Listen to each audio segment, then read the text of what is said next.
Great Expectations by Charles Dickens, Volume 2, Chapter 8. My dear Mr. Pip, I write this by request of Mr. Gargery, for to let you know that he is going to London in company of Mr. Wopsle, and would be glad, if agreeable, to be allowed to see you. He would call at Barnard's Hotel Tuesday morning, 9 o'clock, when, if not agreeable, please leave word. Your poor sister is much the same as when you left. We talk of you in the kitchen every night, and wonder what you are saying and doing. If now considered in the light of a liberty, excuse it for the love of poor old days. No more, dear Mr. Pip, from your ever obliged and affectionate servant, Biddy. P.S. He wishes me most particular to write, "What larks." He says you will understand. I hope and do not doubt it will be agreeable to see him, even though a gentleman, for you had ever a good heart, and he is a worthy man. I have read him all, excepting only the last little sentence, and he wishes me most particular to write again, "What larks." I received this letter by the post on Monday morning, and therefore its appointment was for the next day. Let me confess exactly with what feelings I looked forward to Joe's coming. Not with pleasure, though I was bound to him by so many ties. No, with considerable disturbance, some mortification, and a keen sense of incongruity. If I could have kept him away by paying money, I certainly would have paid money.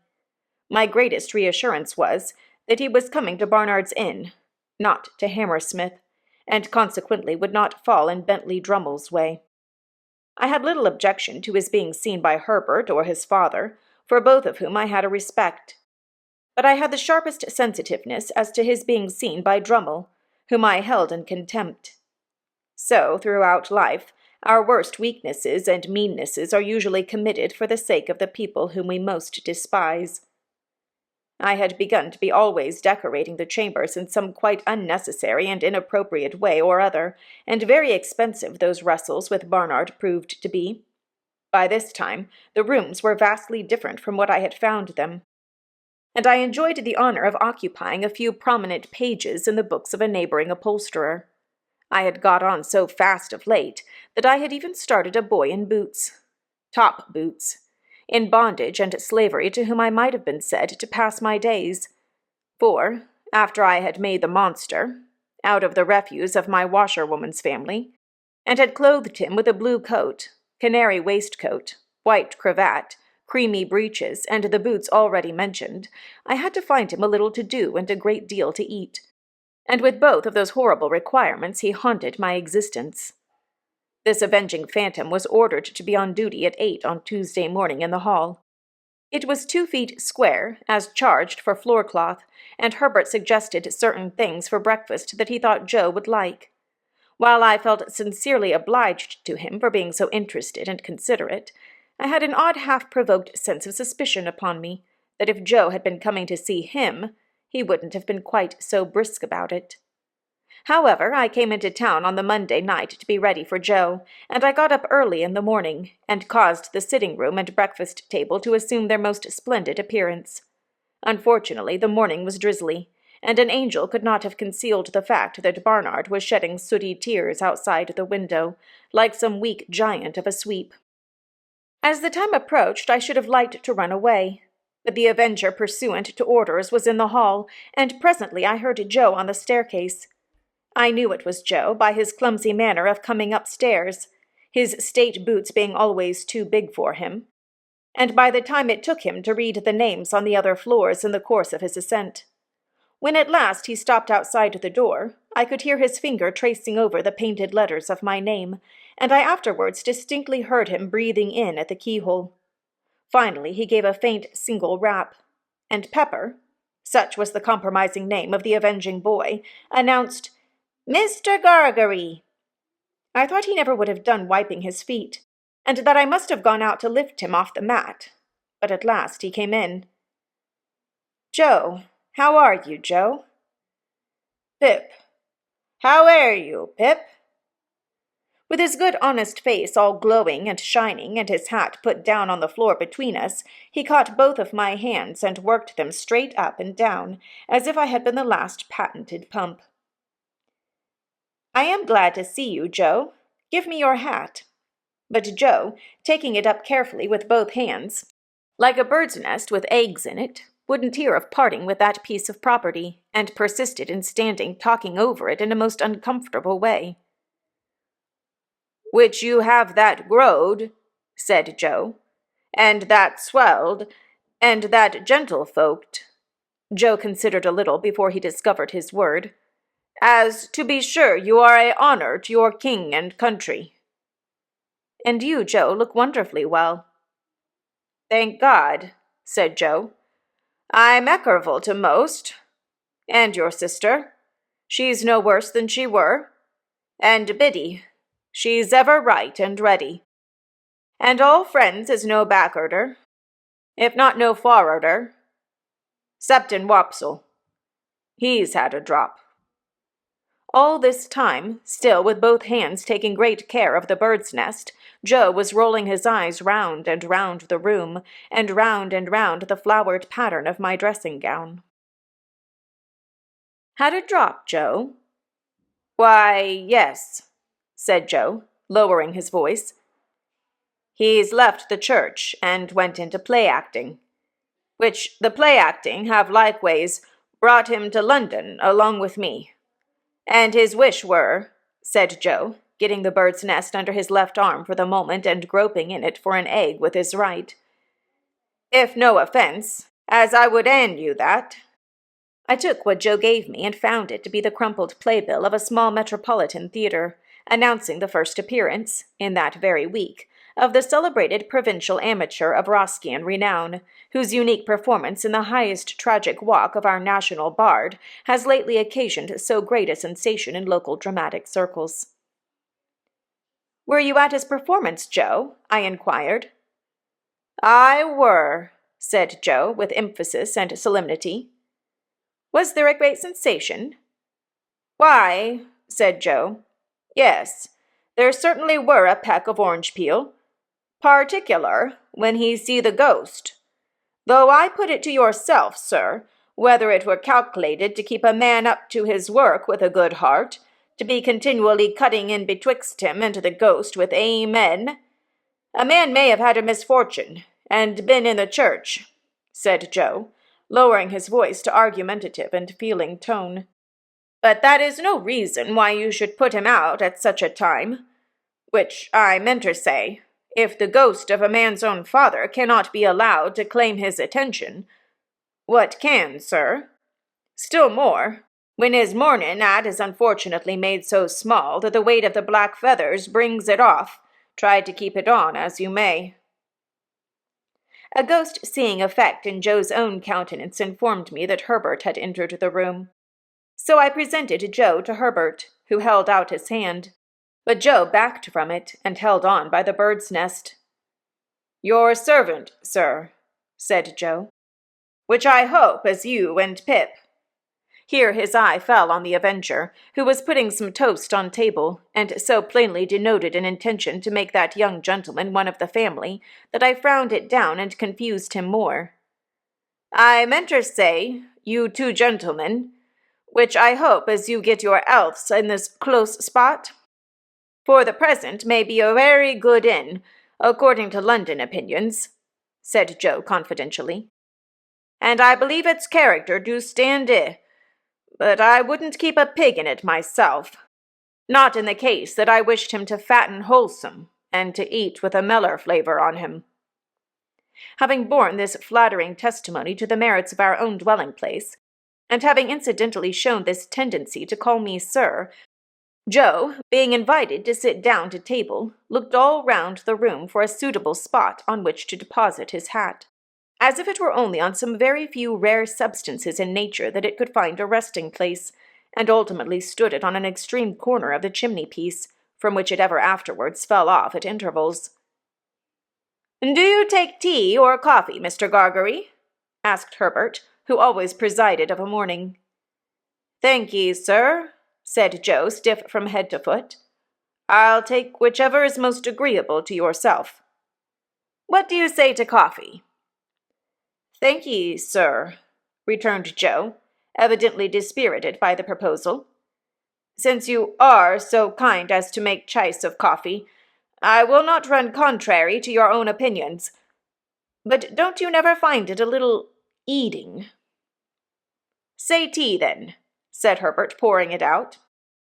Here Joe's hat tumbled off the mantelpiece, and he started out for his chair and picked it up, and fitted it to the same exact spot, as if it were an absolute point of good breeding that it should tumble off again soon. "When did you come to town, Mr. Gargery?" "Were it yesterday afternoon?" said Joe, after coughing behind his hand, as if he had had time to catch the whooping cough since he came. "No, it were not. Yes, it were. Yes, it were yesterday afternoon," with an appearance of mingled wisdom, relief, and strict impartiality. "Have you seen anything of London yet?" "Why, yes, sir," said Joe. "Me and Wopsle went off straight to look at the blacking whereas. But we didn't find that it come up to its likeness in the red bills at the shop doors, which I meant to say," added Joe in an explanatory manner, "as it is there drawed to architectural. I believe Joe would have prolonged this word, mightily expressive to my mind on some architecture that I know, into a perfect chorus, but for his attention being providentially attracted by his hat, which was toppling. Indeed, it demanded from him a constant attention, and a quickness of eye and hand, very like that exacted by wicket-keeping. He made extraordinary play with it, and showed the greatest skill, now rushing at it and catching it neatly as it dropped, now merely stopping it midway, beating it up, and humoring it in various parts of the room and against a good deal of the pattern of the paper on the wall, before he felt it safe to close with it. Finally, splashing it into the slop basin, where I took the liberty of laying hands upon it. As to his shirt-collar and his coat-collar, they were perplexing to reflect upon. Insoluble mysteries both. Why should a man scrape himself to that extent before he could consider himself full-dressed? Why should he suppose it necessary to be purified by suffering for his holiday clothes? Then he fell into such unaccountable fits of meditation, with his fork midway between his plate and his mouth, had his eyes attracted in such strange directions, was afflicted with such remarkable coughs, sat so far from the table and dropped so much more than he ate, and pretended that he hadn't dropped it, that I was heartily glad when Herbert left us for the city. I had neither the good sense nor the good feeling to know that this was all my fault, and that if I had been easier with Joe, Joe would have been easier with me. I felt impatient of him and out of temper with him, in which condition he heaped coals of fire on my head. "Us two being now alone, sir," began Joe. "Joe," I interrupted pettishly, "how can you call me sir?" Joe looked at me for a single instant with something faintly like reproach. Utterly preposterous as his cravat was, and as his collars were, I was conscious of a sort of dignity in the look. "Us two being now alone," resumed Joe, "and me having the intentions and abilities to stay not many minutes more, I will now conclude, leastways begin, to mention what have led me to my having had the present honor. For was it not," said Joe, with his old air of lucid exposition, "that my only wish were to be useful to you, I should not have had the honor of breaking whittles in the company and abode of gentlemen." I was so unwilling to see the look again that I made no remonstrance against this tone. "Well, sir," pursued Joe, "this is how it were. I were at the bargeman t'other night, Pip. Whenever he subsided into affection, he called me Pip, and whenever he relapsed into politeness, he called me sir.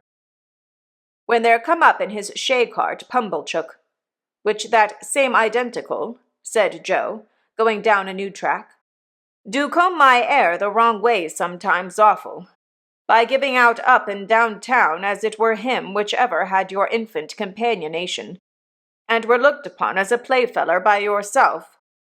"Nonsense, it was you, Joe." "Which I fully believed it were, Pip," said Joe, slightly tossing his head, though it signify little now, sir. Well, Pip, this same identical, which his manners is given to blusterous, come to me at the Bargeman. What a pipe and a pint of beer do give refreshment to the working man, sir, and do not over-stimulate. And his words were, Joseph, Miss Havisham, she wished to speak to you. Miss Havisham, Joe? She wish, were Pumblechook's words, to speak to you. Joe sat and rolled his eyes at the ceiling. Yes, Joe. Go on, please. Next day, sir, said Joe, looking at me as if I were a long way off. Having cleaned myself, I go and I see Miss A.